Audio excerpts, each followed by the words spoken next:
আসসালামু আলাইকুম রহমতুল্লাহ। আশা করি প্রিয় শিক্ষার্থী তোমরা সবাই ভালো আছো। আজকে আমরা তোমাদের এইচএসসি 21 হায়ার ম্যাথ অ্যাসাইনমেন্ট 2 এটা নিয়ে আলোচনা করব। এই উদ্দীপকে এই অ্যাসাইনমেন্টে একটা উদ্দীপক দেওয়া আছে, সেটা হলো কনিক্স থেকে, অর্থাৎ তোমাদের দ্বিতীয় পত্রে এই বিষয়ে আলোচনা করা হয়। তো কনিক্সের একটা উদ্দীপক দেওয়া আছে, এই হলো উদ্দীপক। উদ্দীপকটা 1 নম্বর উদ্দীপক আছে alpha X square plus beta Y square plus 72 X minus 32 Y minus 16 is equal 0। আর একটা নিচের চিত্রটি লক্ষ্য করো। এই যে একটা চিত্র দেওয়া আছে, এই চিত্রটা দেখা যাচ্ছে যে এটা একটা উপবৃত্তের চিত্র। উপবৃত্ত দেওয়া আছে, এখানে কিছু ইনফরমেশন দেওয়া আছে, যেমন এস ফোকাস এটা দেওয়া আছে 3.0।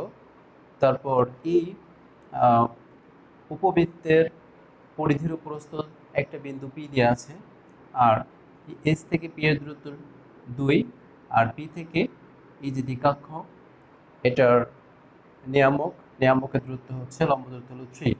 এখানে এস প্রাইম আর একটা ফোকাস 0 হচ্ছে, 0 হচ্ছে মূল বিন্দু। তারপর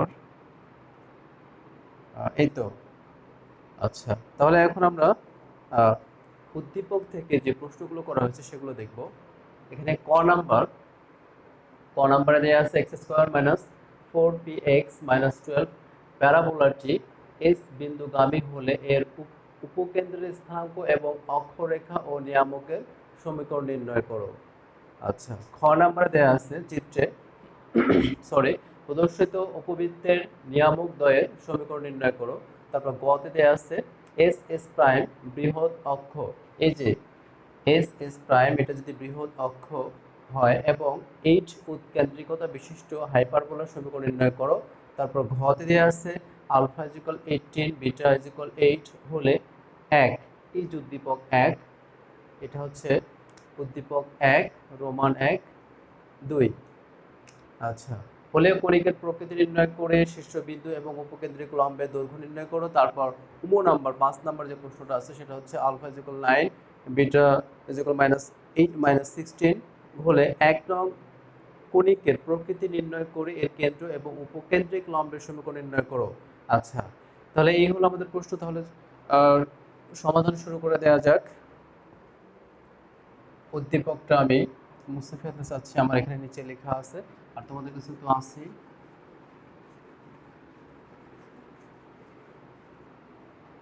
আচ্ছা, তাহলে ক নাম্বারের সমাধানটা আমরা কিভাবে করতে পারি আজকে আমি তোমাদের এগুলো সলভ করে দিব। তোমরা এখান থেকে বুঝে শুনে ভালোভাবে এটা তৈরি করার চেষ্টা করবে।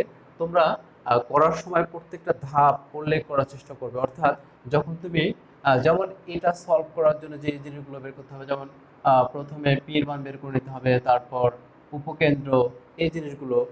তো তোমরা যখন লিখতে যাবে তখন লিখবা যে প্রথমে পি নির্ণয়, তারপর উপকেন্দ্র নির্ণয়, এভাবে লিখে মানে প্রত্যেকটাতে হেডিং দেওয়ার চেষ্টা করবে। হেডিং দিলে কি হবে, মানে খাতাটা দেখতেও টিচারদের জন্য সুবিধা হবে এবং তোমাদের জন্য ভালো হবে।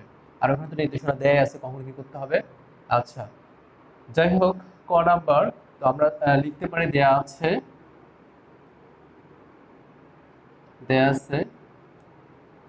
Y square equal 4px minus 12, এই একটা প্যারাবোলার সমীকরণ। একে 1 নাম্বার ধরি। এখানে বলেছে যে প্যারাবোলাটি এস কেন্দ্রগামী হলে, আচ্ছা এখানে এস কেন্দ্রগামী, তাহলে প্রদত্ত বিন্দু কি, বিন্দুটা কি দেওয়া আছে এস 3,0, এই বিন্দুগামী হলে এর উপকেন্দ্রের স্থানাঙ্ক, অক্ষরেখা ও নিয়ামক সমীকরণ নির্ণয় করো। আচ্ছা, তাহলে এখন আমরা যেহেতু এখানে বলে দেওয়া আছে এস বিন্দুগামী, তাহলে আমরা 1 নাম্বারকে এই বিন্দুটি দিয়ে পাস করাবো। তাহলে তোমরা লিখবা যে 1 নং সমীকরণ এস বিন্দুগামী হলে, অতএব 1 নং, আচ্ছা আমি প্রথমে লিখছি এরপর শর্টকাট লিখবো। 1 নং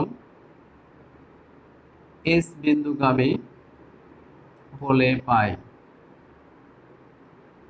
আচ্ছা, তাহলে y এর মান এখানে 0, 0 স্কয়ার মানে 0, 4 পি এর মান আমরা জানি না, এক্স এর মান দেয়া আছে 3 মাইনাস 12। তাহলে এখানে আসে 3 4 12 পি মাইনাস 12 ইজ ইকুয়াল 0। তাহলে এখান থেকে আমরা পাই 12p ইজ ইকুয়াল 12। তাহলে পি এর মান হচ্ছে 1। তাহলে একটা মান যে বের করতে বলেছিল সেটা আমরা অলরেডি পেয়ে গেলাম। আচ্ছা, এরপর অক্ষরেখা ও নিয়ামকের সমীকরণ নির্ণয় করো। তাহলে এখন অক্ষরেখা ও নিয়ামকের সমীকরণ বের করার জন্য আমাদের যে ধাপগুলো অতিক্রম করতে হবে সেগুলো হচ্ছে এরকম, যে পরবর্তী স্টেপ। তাহলে আমরা প্রথমে কি করব, 1 নং-এ পি এর মান বসিয়ে পাই। 1 নং-এ পি এর মান বসালে y square is equal 4p, আর পি এর মান তো 1 ইন্টু এক্স মাইনাস 12। তাহলে এই যে এটা লিখলাম 4x মাইনাস 12, এটাকে আমরা আদর্শ আকার করার চেষ্টা করব। আমরা জানি পরাবৃত্ত বা প্যারাবোলা আদর্শ আকার হচ্ছে y square is equal 4ax। এখানে x হলো অক্ষ নির্দেশ করে প্যারাবোলাটার। এটা মনে রাখবে যে x এবং y দুটির মধ্যে যেটা পাওয়ার ছাড়া সেটা হবে অক্ষরেখা, আর বাকিটা দরকার নাই। তোমরা মনে রাখবা জাস্ট কোথায় পাওয়ার নাই। তাহলে এখানে x এ পাওয়ার নাই, তাহলে এটা হবে অক্ষরেখা। আচ্ছা, আমরা ওই আকারটা স্ট্যান্ডার্ড ফর্মটা নিয়ে আসার চেষ্টা করব। এখান থেকে y স্কয়ার ইজ ইকুয়াল, এখান থেকে 4 কমন নিব। কেন 4 কমন নিব? যেহেতু x এর সাথে 4 গুণ আকারে আছে 3 4 12। এটা মাথায় রাখতে হবে যে x এর সাথে কোনো কোএফিসিয়েন্ট রাখা যাবে না। আচ্ছা, এখন আমরা এটাকে লিখতে পারি y স্কয়ার ইজ ইকুয়াল, আচ্ছা এখানে আরেকটু লেখা যায় 1 ইন্টু এক্স মাইনাস 3। তাহলে 4ax এই হলো আমাদের প্রমাণ আকার, আদর্শ আকার। তাহলে যেখানে x is equal x minus 3, y is equal y and capital A is equal 1। আচ্ছা, এখন আমরা এটা কম্পেয়ার করে পাইলাম যে আদর্শ আকার আর যেটা দেয়া ছিল সেটার কম্পেয়ার করে আমরা x y a লিখে ফেললাম। এবার যা বের করতে হবে এখানে s, আচ্ছা এখানে উপকেন্দ্র, এই যে উপকেন্দ্র স্থানাঙ্ক বের করতে হবে, আর অক্ষরেখা ও নিয়ামক। আচ্ছা, তাহলে উপকেন্দ্র, আমরা উপকেন্দ্র কি জানি? উপকেন্দ্র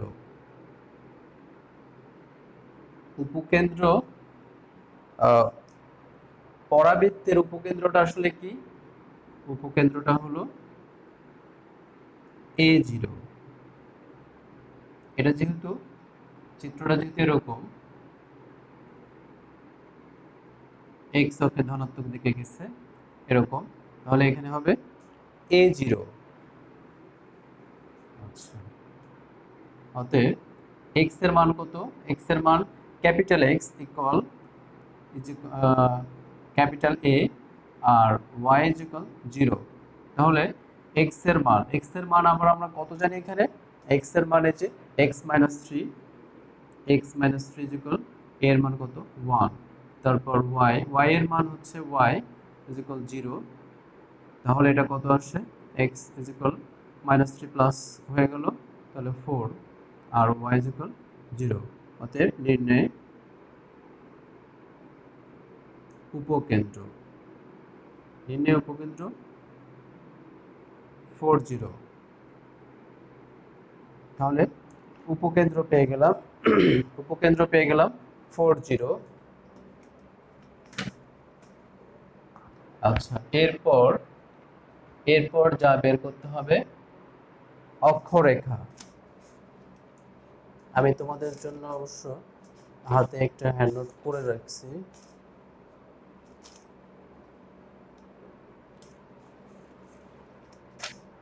আচ্ছা, ওটা তোমরা চাইলে নিতে পারো। তোমরা এটা বাইতুল গণিত ঘর থেকে হ্যান্ড নোটটা কালেক্ট করতে পারবে। আচ্ছা, এরপর আমাদের যে বিষয়গুলো বের করতে হবে, এটা মুছে ফেললাম। আমাদের এখানে উপকেন্দ্র হলো এবার অক্ষরেখা। অক্ষরেখা, পরাবৃত্তের অক্ষরেখাটা কি? অক্ষরেখায় যে এক্স মানে হচ্ছে যেরকম এক্স অক্ষ বরাবর, এক্স অক্ষটাই অক্ষরেখা, তাহলে আমরা জানি এক্স অক্ষ সমীকরণ কি? Y is equal 0। তাহলে এখানে ক্যাপিটাল ওয়াই ইজ ইকুয়াল 0 হবে, আর ক্যাপিটাল ওয়াই এর মান হচ্ছে স্মল ওয়াই ইজ ইকুয়াল 0। এটা একটা আনসার। আর কি করতে হবে? নিয়ামকের সমীকরণ নির্ণয় করো। এবার আমরা নিয়ামকের সূত্র যে জানি, নিয়ামক বা দ্বিকাক্ষ, নিয়ামকের সমীকরণ, নিয়ামকের সমীকরণটা কি? নিয়ামক হচ্ছে যেটা, চিত্রটা সম্পর্কে ভালো ধারণা থাকলে অবশ্যই এগুলো খুবই ইজি, খুবই সহজে করা যাবে। নিয়ামক অর্থাৎ দ্বিকাক্ষের সমীকরণ, এই যে এই রেখাটার সমীকরণ, এখানে এই হলো উপকেন্দ্রিক লম্ব। তাহলে ই বরাবর এক্স অক্ষের মাইনাস দিকে আসছে, নেগেটিভ দিকে, তাহলে x is equal minus A. X এর মান কত পেয়েছিলাম? স্মল এক্স মাইনাস 3, এর মান হচ্ছে 1। তাহলে এটা আমরা লিখতে পারি x minus 3 plus 1 is equal 0। তাহলে এক্স মাইনাস 2 ইজ ইকুয়াল 0। এটা হচ্ছে আর একটা উত্তর। এখন আমাদের ক নাম্বার শেষ, এখন খ নাম্বারটা দেখব।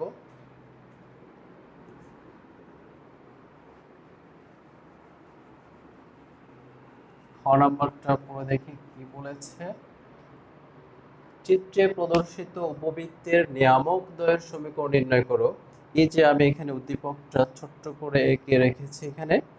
তো এখানে কি ছিল? উপবৃত্ত, এটা দেয়া ছিল। এখানে এস এর মান দেওয়া আছে, এস থেকে পি এর দূরত্ব, পি থেকে এম এর দূরত্ব, এটা দেয়া আছে। তাহলে আমাদের এখানে নিয়ামকের সমীকরণ বের করতে হবে। নিয়ামকের যে সূত্র, নিয়ামকের সূত্রটা কি? উপবৃত্তের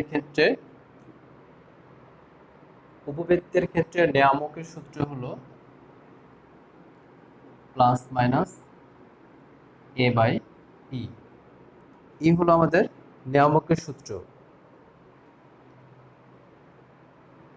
তাহলে এটা বের করার জন্য তাহলে আমাদের কি কি দরকার? এখানে আমাদের এ দরকার আর ই দরকার। আচ্ছা, তাহলে আমাদের এখানে কি কি ইনফরমেশন দেয়া আছে সেটা লিখে ফেলি।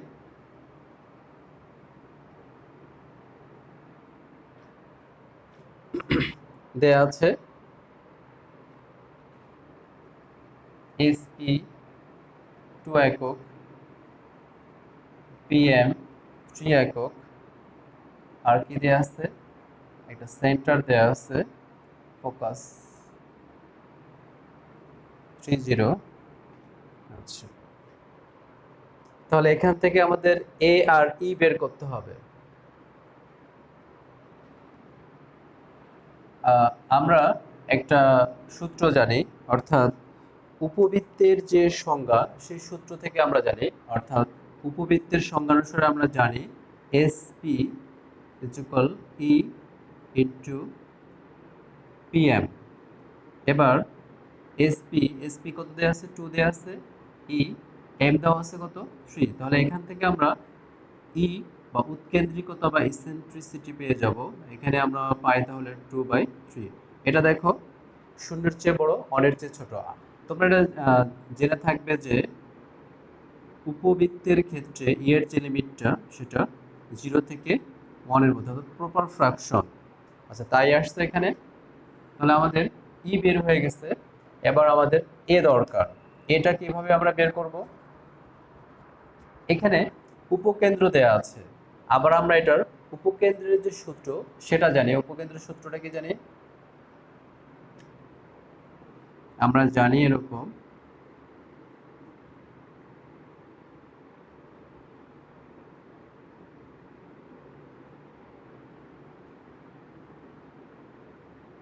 উপবৃত্তের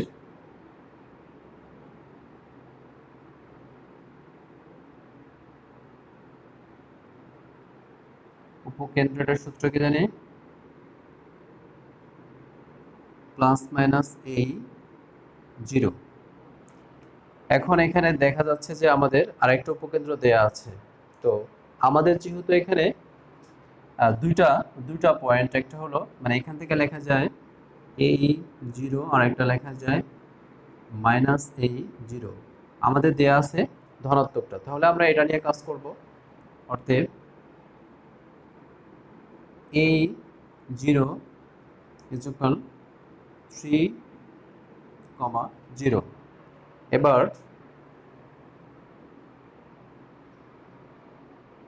এখান থেকে আহ, এখান থেকে হচ্ছে অর্ডার পেয়ার ক্রমজোড়ের যে সমতা সেখান থেকে আমরা লিখতে পারি। অতএব এই ইজ ইকুয়াল 3, আর এখানে তো 0 ইজ ইকুয়াল 0, এটা দরকার নাই, তাহলে আমাদের দরকার এ। তাহলে এখান থেকে আমরা কি লিখতে পারবো? এ, আচ্ছা এর মান আমরা বের করেছি কত, 2/3 ইজ ইকুয়াল 3, তাহলে আমরা এখানে লিখতে পারি এ এর মান 9/2, এর মান আমাদের বের হয়ে গেছে। অতএব নিয়ামক নিয়ামক দ্বয় বলেছে, নিয়ামক দ্বয়ের সমীকরণ। অতএব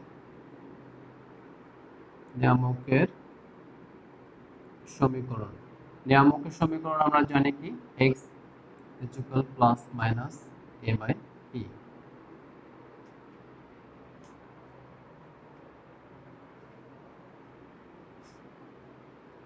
আচ্ছা, তাহলে এখন আমরা এখানে মান বসিয়ে দিলেই পেয়ে যাব। এর মান হচ্ছে 9/2, এর মান হলো 2/3, x is equal plus minus 9/2, 3/2।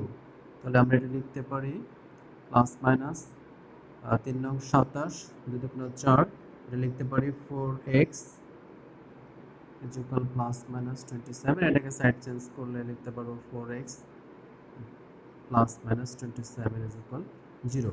এখানে কিন্তু দুটি ইকুয়েশন আছে, আমরা যদি এটা ভাগ করে দেখাতে চাই, একটা হবে 4x plus 27 is equal 0, আর একটা হবে 4x minus 27 is equal 0। এখানে দুইটা পেয়ে গেলাম। আচ্ছা, তাহলে আমাদের খ নাম্বারটাও শেষ।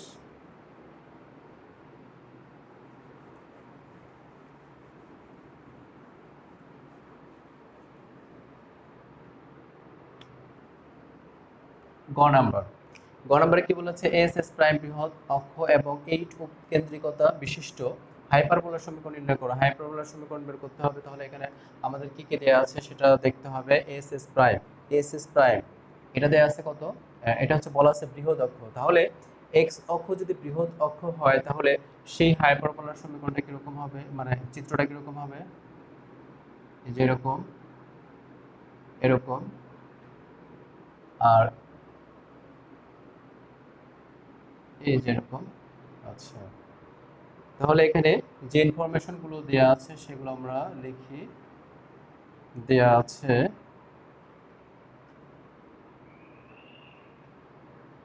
বৃহৎ অক্ষ, আচ্ছা 8 উৎকেন্দ্রিকতা, তাহলে ই হলো 8। হাইপারবোলার সমীকরণ, তাহলে এস এস প্রাইম বৃহৎ অক্ষ যেহেতু হবে তাহলে এস এস প্রাইম এখানে। আচ্ছা, এস এস প্রাইমের জন্য আমাদের এখানে দুটো বিন্দু, একটা হলো এস, এস কত দেয়া আছে, এস হলো 30, তাহলে অতএব এস প্রাইম কত হবে, -30। আচ্ছা, এটা হয়ে গেল। এখন বৃহৎ অক্ষ আমরা জানি কি, আমরা জানি এই যে বৃহৎ অক্ষ বা ট্রান্সভার্স এক্সিসটা হবে, এটা হচ্ছে হাইপারবোলার বৃহৎ অক্ষ, এটা আমরা জানি বৃহৎ অক্ষ। এখানে হচ্ছে বলে দিচ্ছে এস এস প্রাইম, এটা তো থাকবেই, এটা এখন আমরা আরেকটা যে মান জানি সেটা হচ্ছে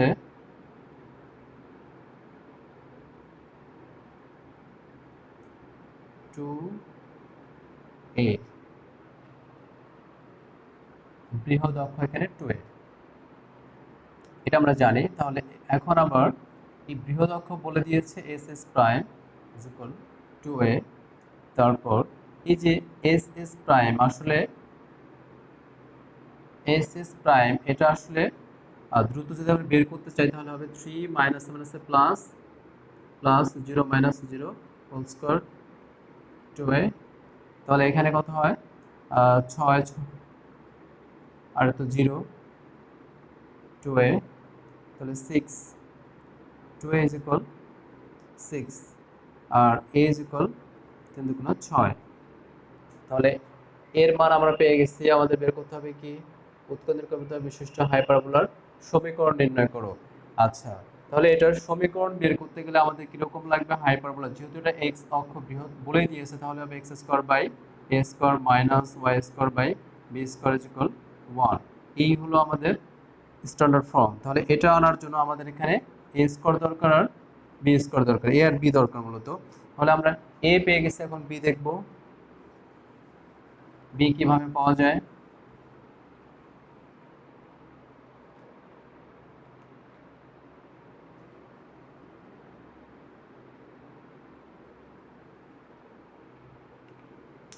এর মান হলো 3।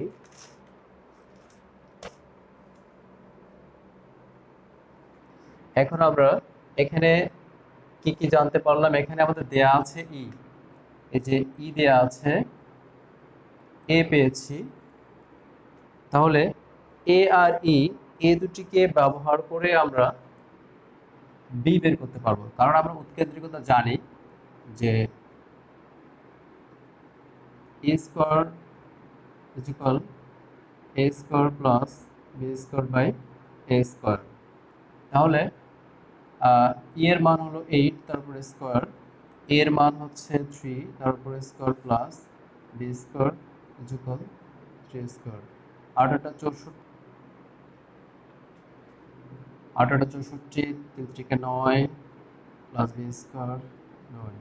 তাহলে এখন 9 plus B square is equal 64 into 9, তারপর বি স্কোয়ার 64 ইন্টু 9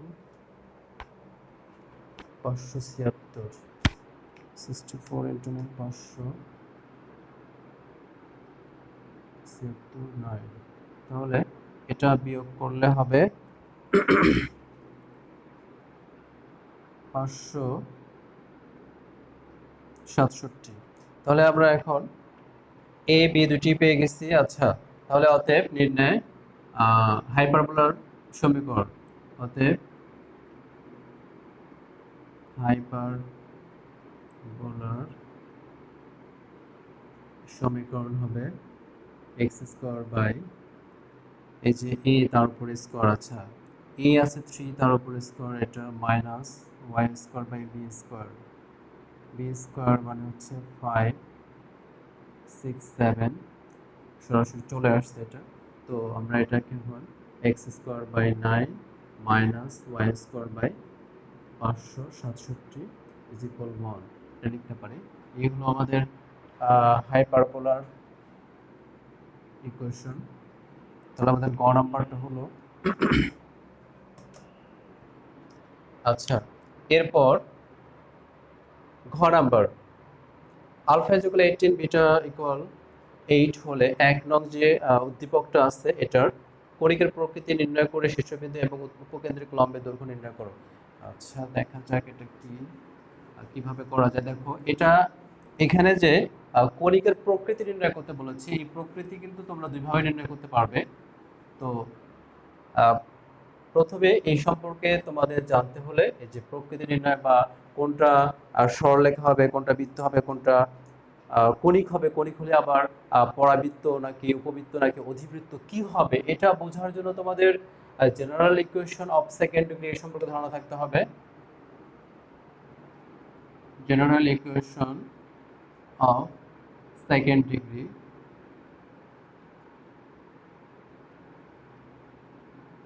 এই সম্পর্কে ধারণা থাকতে হবে। এটা হলো এরকম a x square plus b x square plus 2ax xy plus by square plus 2gx plus 2fy plus c is equal 0।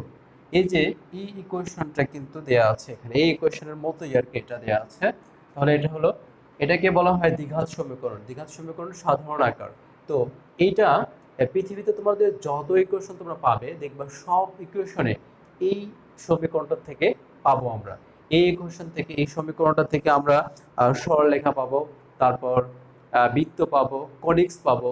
যেমন হচ্ছে এটার কিছু কন্ডিশন আছে, যেমন এখান থেকে আমরা প্রথমে, আচ্ছা এখানে আমরা প্রথমে দেখি কি কি আছে, এ বি সি এই জিনিসগুলো রয়েছে, তারপর কি আছে জি এফ এইচ এই জিনিসগুলো রয়েছে, তাই না?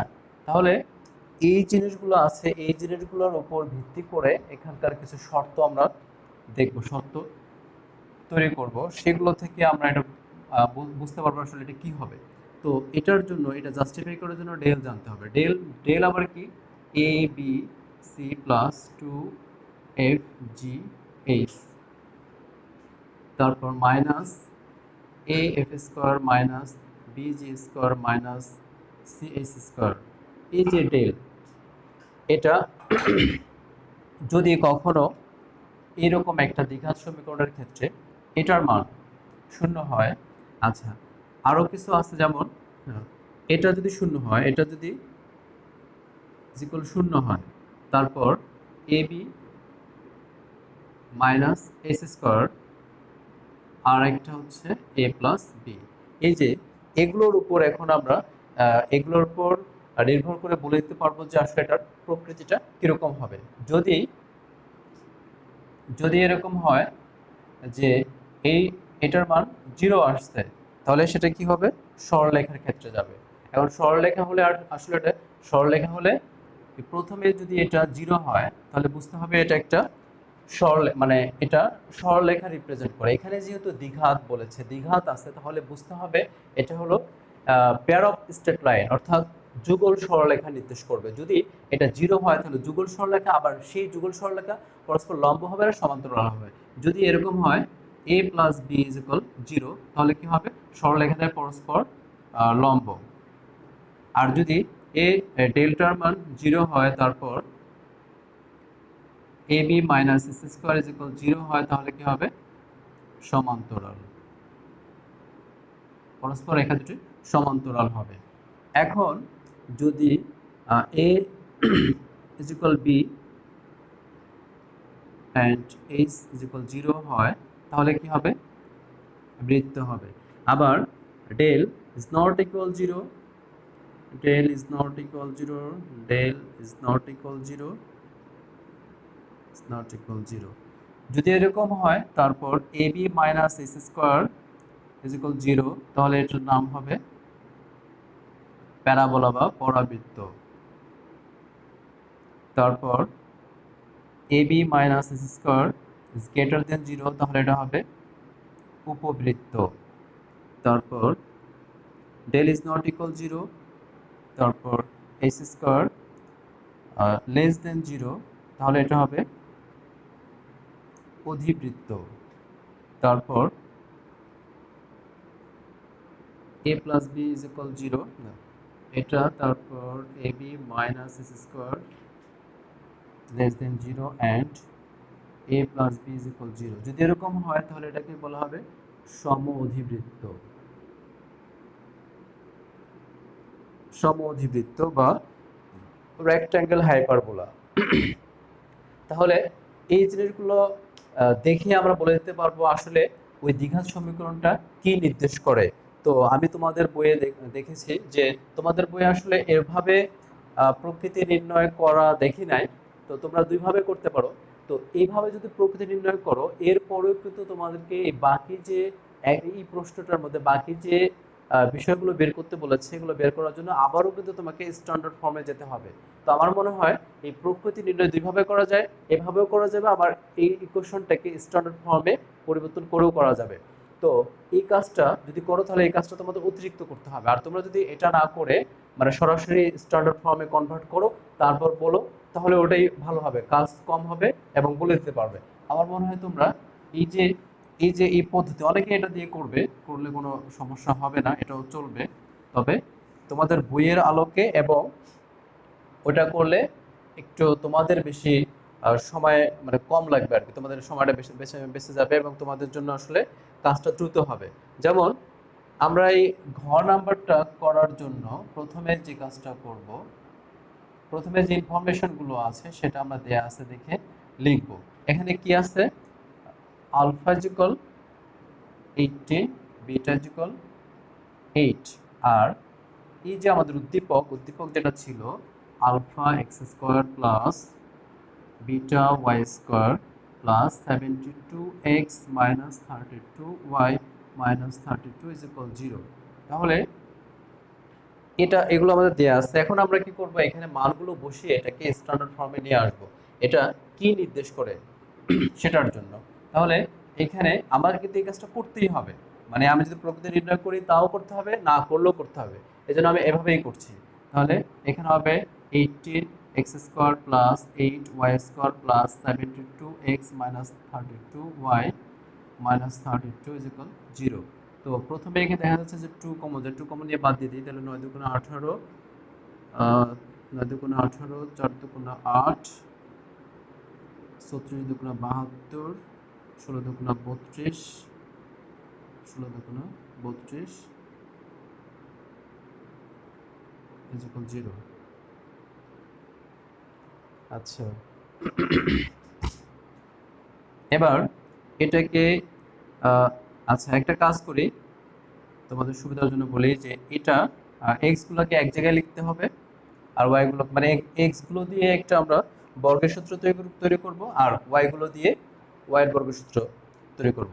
তো তোমরা এটা একবারও করতে পারো। আচ্ছা, এই যে 9x মানে কি 3x তারপর স্কোয়ার করে দিলাম, তাহলে 9x স্কোয়ার পাওয়া যাবে।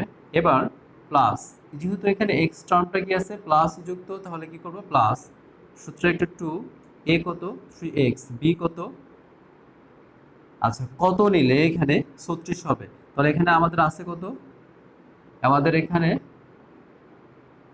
আমাদের আছে এখানে হচ্ছে 3 দুগুণে 6, তাহলে 6 6 36, তাহলে আমরা এখানে 6 নেব প্লাস বি স্কোয়ার। তাহলে এখানে আমরা এক্সট্রা কিন্তু 36 নিয়েছি, এটাকে বাদ দিব। তারপর অনুরূপভাবে এখানে আছে কি 4y স্কোয়ার, তাহলে 2y তারপরে স্কোয়ার প্লাস সূত্রের 2 2y। আচ্ছা এখানে কত আছে, এখানে আছে আমাদের 16, এখানে কিন্তু মাইনাস আছে, তাহলে এখানে একটা মাইনাস দিতে হবে। তাহলে 4 4 4 16, আবার 4 স্কোয়ার, আবার মাইনাস 16, আবার মাইনাস 16 ইকুয়াল 0। তাহলে এখন এই পর্যন্ত একটা ফর্মুলা হয়ে গেল, এই পর্যন্ত আরেকটা ফর্মুলা হয়ে গেল।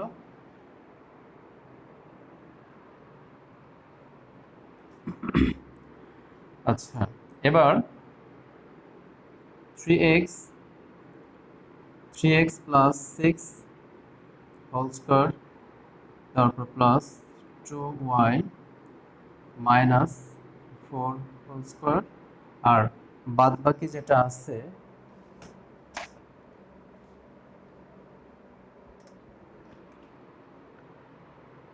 আচ্ছা তোমাদের কাছে অবশ্যই কোশ্চেনটা আছে না, কোশ্চেনটা একটু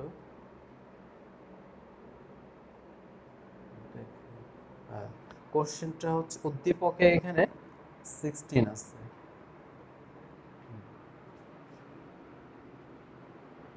তাহলে 16 হবে, এখানে হবে 8 মাইনাস 8, এই যে মাইনাস 8। তাহলে এটাকে আমরা ক্যালকুলেট করলে পাচ্ছি কত, 16 ইজ ইকুয়াল 0। তাহলে 3x plus 6 whole square twice y minus 4 whole square is equal 60। তো আমাদের স্ট্যান্ডার্ড ফর্ম করার জন্য অবশ্যই এটা 1 বানাতে হবে। আচ্ছা এখান থেকে আমরা 3 কমন নিতে পারি, 3 কমন নেওয়া মানে কি, যেহেতু এখানে বর্গ তাহলে কি হবে, তার 3 এর উপর স্কোয়ার, তাহলে 9 এক্স 3 দুগুণে 6 2, আর এখানে 60 প্লাস এখান থেকে 2 কমন যায় মানে কি 4, y minus 2 whole square is divided by 60। এখানে 60 কে 60 দ্বারা ভাগ করলে 1। তাহলে এখন এটা আমরা কত লিখতে পারি, x প্লাস 2, এখানে আবার কোনো সহগ রাখা যাবে না, তাহলে 60/9 plus y minus 2 whole square 60/4 is equal 1।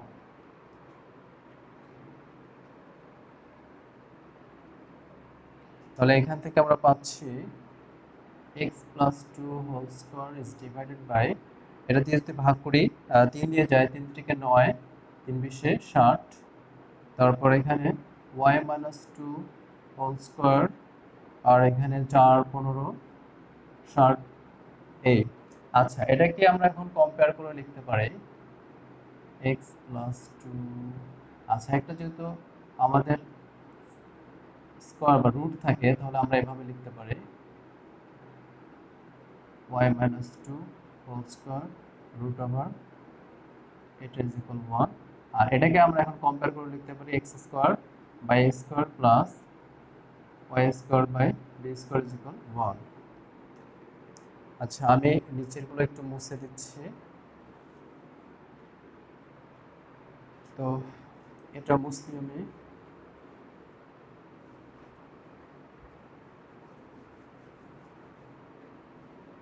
আচ্ছা, এখন এখানে যে আমরা x y a b লিখলাম, এটার পরিচিতি কি? যেখানে capital x is equal x plus 2y 2, capital y is equal y minus 2, তারপর a হচ্ছে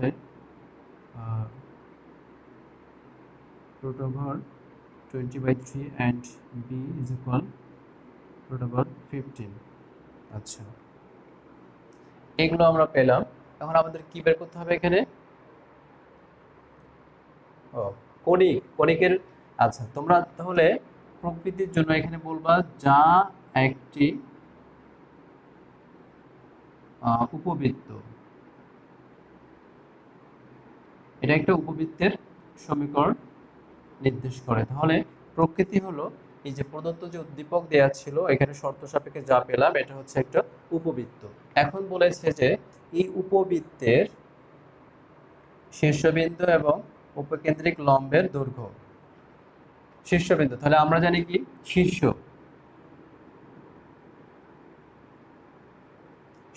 কারটা উপবৃত্তের শীর্ষ আমরা কি জানি?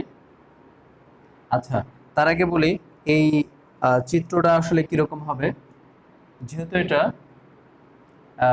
এখানে একটু কম্পেয়ার করতে হবে যে কোনটা বড়, এ বড় নাকি বি বড়। এখানে দেখা যাচ্ছে যে অবশ্যই বি বড়, এ লেস দেন বি। তাহলে এই চিত্রটা হবে এরকম হবে। তাহলে এখানে বৃহৎ অক্ষ হলো y, ক্ষুদ্র অক্ষ হলো x, x অক্ষ হলো ক্ষুদ্র অক্ষ। আচ্ছা, এখন আমাদের এটার শীর্ষবিন্দু বের করতে হবে। তাহলে এটার শীর্ষ কত? আমরা জানি এটা শীর্ষ 0 প্লাস মাইনাস বি। যেহেতু এই বরাবর গেছে, y অক্ষ বরাবর বৃহৎ অক্ষ পড়েছে, তাহলে এটা। এখন অতএব x, প্রথমটা x, তাহলে x is equal capital x is equal 0, আর পরেরটা y is equal plus minus b। তাহলে x, ক্যাপিটাল x কত ছিল? x প্লাস 2 ইজ ইকুয়াল 0, তাহলে x ইজ ইকুয়াল মাইনাস 2। আর এখানে y কত ছিল? y minus 2 is equal plus minus b। আচ্ছা, b এর মান কত? Root over 15। তাহলে আমরা এটা লিখতে পারি সাইড চেঞ্জ করলে 2 প্লাস মাইনাস রুট ওভার 15। অতএব নির্ণয় উপবৃত্তের শীর্ষ, তোমরা লিখে নিবা শীর্ষ, উপবৃত্তের শীর্ষ minus 2 plus minus root over 15। তাহলে এটা একটা আমাদের আনসার। এরপর কি করতে হবে? উপকেন্দ্রিক লম্ব। এবার উপকেন্দ্রিক লম্বের দৈর্ঘ্য নির্ণয় করতে হবে।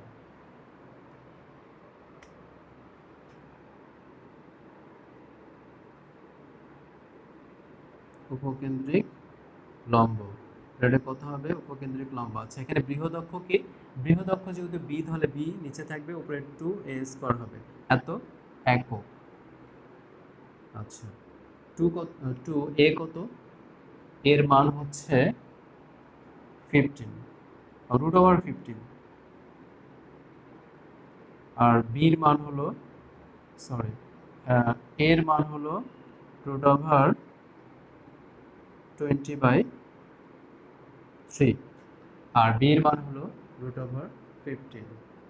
আচ্ছা, তাহলে এটাকে আমরা, যেহেতু এখানে স্কোয়ার দেওয়া আছে, তাহলে স্কোয়ার দিলে এটা ফ্রি হয়ে যাবে। আমরা এখান থেকে পাই 20/3, আর নিচে হবে √15। এরপরে লিখতে পারি আমরা 40/3, আর এখানে √15। তাহলে 40/3 √15, এটা হচ্ছে উপকেন্দ্রিক লম্বের দৈর্ঘ্য। আচ্ছা, তাহলে ঘ নাম্বার হয়ে গেল। এখন আমরা দেখব উম নাম্বার।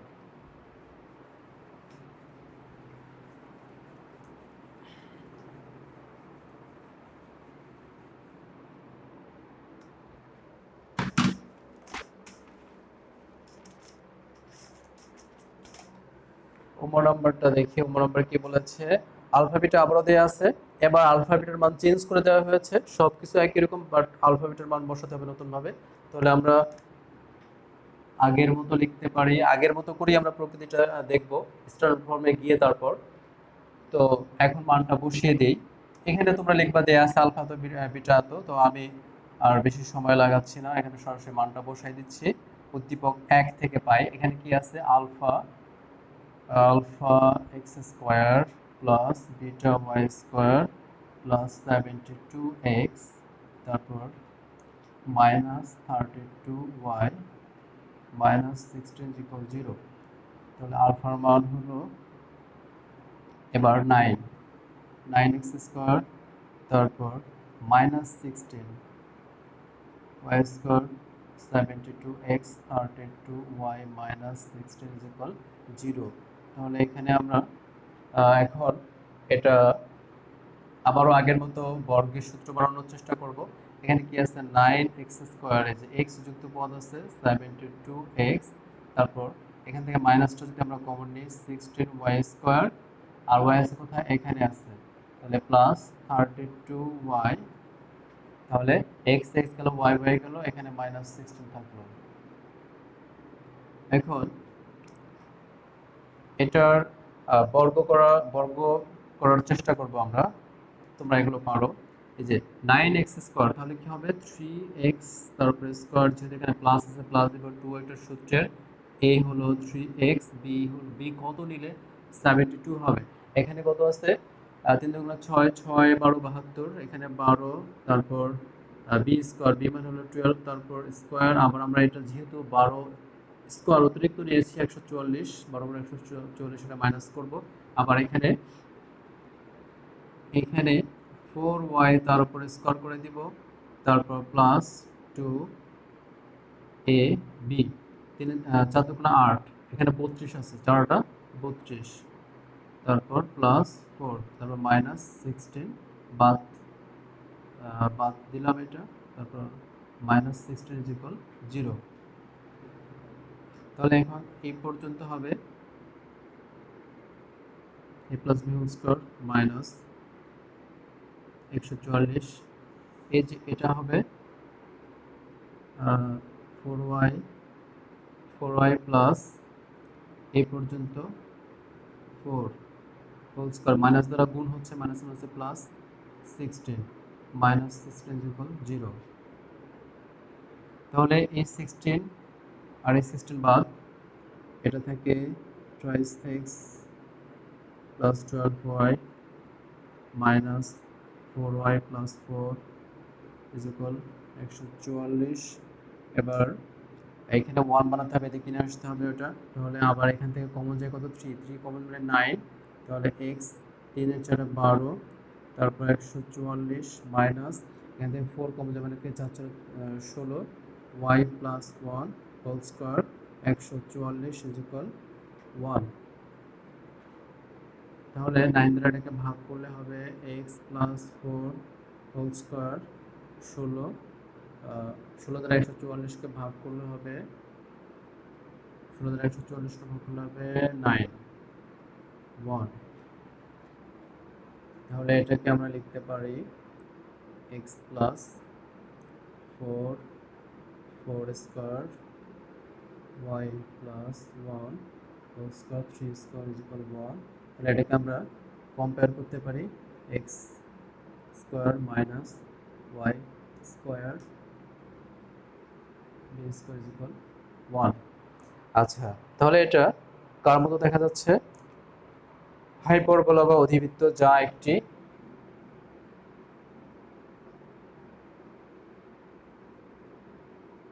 অধিবৃত্তের সমীকরণ নির্দেশ করে।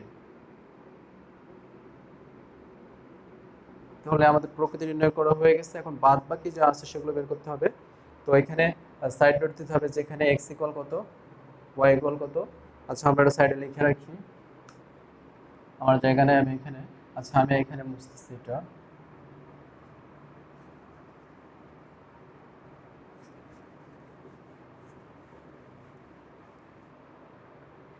তোমরা এই জিনিসটা লিখবা,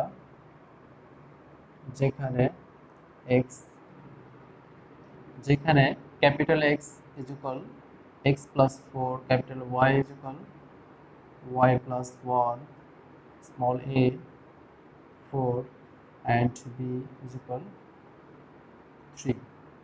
আচ্ছা, এখন এটা একটা অধিবৃত্ত, এখানে কিন্তু a আর b, আমরা উপবৃত্তের ক্ষেত্রে দেখেছিলাম যে a আর b কোনটা বড় কোনটা ছোট, কিন্তু এখানে আমরা ওইটা দেখব না। এখানে যদি x প্রথমে থাকে তাহলে এটার আমি চিত্রটা দেখাচ্ছি। x প্রথমে থাকলে কি হবে, y প্রথমে থাকলে কি হবে। দুই রকম, x square by a square minus y square by b square is equal 1। আর একটা হচ্ছে y square by b square minus x square by a square is equal 1। তাহলে এটার চিত্র হলো এরকম, x অক্ষ বরাবর, আর এটার চিত্র হলো এরকম। তো আমাদের এখানে x প্রথমে আসছে, অর্থাৎ পজিটিভ x, ঠিক আছে। তাহলে এখানে আমাদের এই চিত্রটা নিতে হবে, এই চিত্র অনুযায়ী কাজ করতে হবে।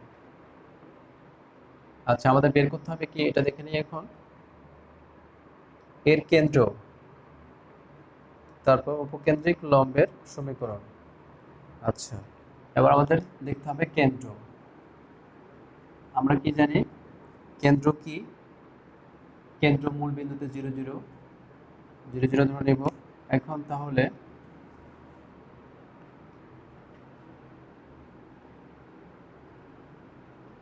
এটার বৃহৎ অক্ষ বা আর অক্ষ বা ট্রান্সভার্স এক্সিস হচ্ছে এক্স অক্ষ বরাবর। তাহলে অতএব ক্যাপিটাল এক্স এর মানও 0 অ্যান্ড ক্যাপিটাল ওয়াই এর মানও 0। এটা কত পেয়েছি, এক্স প্লাস 4, যা আসবে তাই হবে, X is equal minus 4, Y এর মান কত, ওয়াই প্লাস 1 ইজ ইকুয়াল 0, তাহলে ওয়াই ইজ ইকুয়াল মাইনাস 1। অতএব নির্ণয় অধিবৃত্তের কেন্দ্র, কেন্দ্র কত হলো, -4 -1। এটা একটা উত্তর। আর কি করতে হবে, এটার উপকেন্দ্রিক লম্বের সমীকরণ। এখন উপকেন্দ্রিক লম্বের সমীকরণ দেখব। আচ্ছা, কেন্দ্র আসছে -4 -1।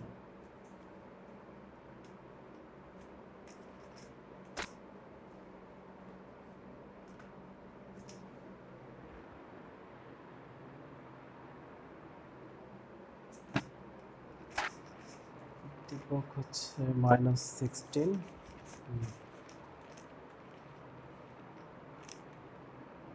তাহলে উপকেন্দ্রিক লম্বের যে সূত্র, সেটা হচ্ছে সূত্রটা আমাদের লিখে ফেলতে হবে। অতএব উপকেন্দ্রিক লম্বের সমীকরণ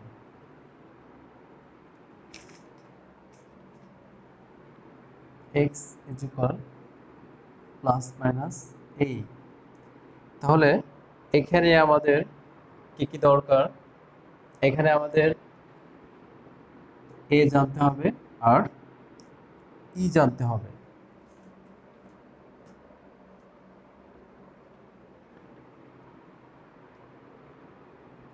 তাহলে x কত পেয়েছি আমরা, x প্লাস 4 প্লাস মাইনাস এর মান, এর মান কত যেন পেয়েছি, এর মান হলো 4। আর এর মান কিন্তু আমরা জানি না, তবে এ বির মান জানি। এ বির মান জানলে আমরা এর মান বের করতে পারবো। এটা হলো a square plus b square by a square, x plus 4 is equal plus minus 4 into a 4, তাহলে হবে 16 9 16 x প্লাস 4 equal প্লাস 9, তাহলে এখানে হবে 4 আর আচ্ছা উপরে হবে 25, 25 এর রুট করলে হবে 5, এখানে হবে 4, তাহলে 4 4 কেটে গেল, x plus 4 is equal plus minus 5। আচ্ছা আমি সাইডে লিখি x is equal plus minus 5 minus 4, তাহলে একবার যদি আমরা প্লাস দেই তাহলে কি হবে 5 মাইনাস 4, তাহলে হবে x is equal 1, এটাকে লেখা যায় x is equal minus 1 equal 0। তাহলে আবার যদি আমরা এখান থেকে মাইনাস দেই x is equal minus 5 minus 4, তাহলে x is equal কত হবে মাইনাস 9, তাহলে x প্লাস 9। তাহলে এই যে দুইটা সমীকরণ, এই একটা সমীকরণ, এই একটা সমীকরণ, উপকেন্দ্রিক লম্বে দুটি সমীকরণ আমরা বের করতে পেরেছি। তাহলে আজকে এই পর্যন্ত থাকলো। তোমাদের লাইক, কমেন্ট, শেয়ার এবং সাবস্ক্রাইব এগুলো আমাকে আরো অনুপ্রাণিত করবে। সবাই ভালো থাকবে। আল্লাহ হাফিজ। আসসালামু আলাইকুম।